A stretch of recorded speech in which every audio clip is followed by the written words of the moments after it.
Good morning and welcome to DC Fab. Working on what? Guys, this morning I'm headed out to a trail ride in over Memorial Day weekend to Carolina Adventure World with some buddies.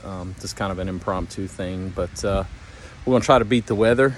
And before I leave, I meant to get to this project, but I had installed the ride-on gear offset bracket folding mirrors for the Yamaha RMAX 2 LE, and I have a little special exception to mine. It doesn't really change much, but just to let you know that it does work with it, I'm gonna see if I can flip the camera around here. I am running the Super ATV front bumper on this thing with the fender guards that come all the way up to the pillar where the mirror mounts. But when you install this, there's actually a spacer plate that you can see right, finger in there, right there. And basically I'll just be replacing that with the mirror bracket. So nothing's really gonna change much on that front row bar, on the A-pillar, you could call it. But anyway, so let me get some photos of that going in, and we'll go from there. I do want to take note that this ride-on gear stuff, it was packaged and labeled, and the quality of this stuff is bar none. It's absolutely high quality stuff. The components feel wonderful. The packaging is great. The instructions are super simple and straightforward. I definitely recommend them to anyone who's looking to do a mirror install, or any other equipment for that matter. If they're following suit with the way this stuff is put together and made and the quality, then I would definitely trust them for future purchases as well. So since I have these fender guards on here, there's two spacers in there. I'm just gonna be removing the smaller one. And the hardware that came with the fender protectors is a little longer. So I'm gonna be using them versus what ride-on gear sent.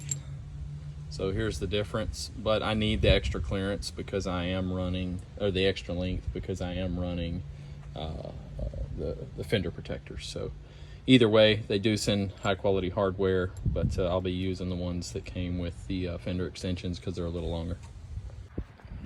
So here it is, basically just a hardware swap, or excuse me, a little bracket sandwich in there.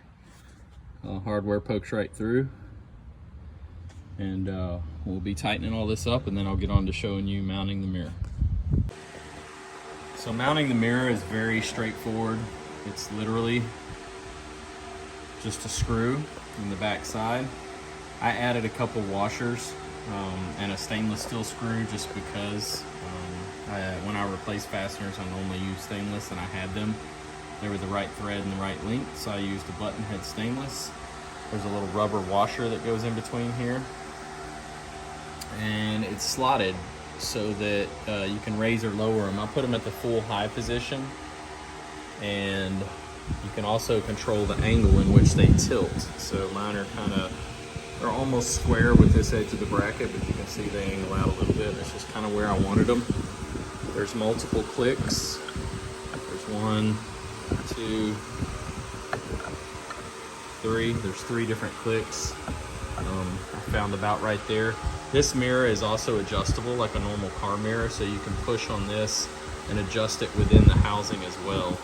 So, but ultimately, I love them. They clear everything. I have my fire extinguisher mounted right here on the outside pillar. But yeah, so they fit with the offset brackets. They fit flush with the door pretty much. And then my fender extensions will protect them as well. So I like them, happy with them, and they've been very durable so far. I've been on a couple rides with them, and you can see a couple little battle scars on them. But they just get knocked and go right in, no big deal. So very impressed with the quality of the ride-on gear stuff, and I hope this video helps you make a decision. I don't think you can go wrong with this product.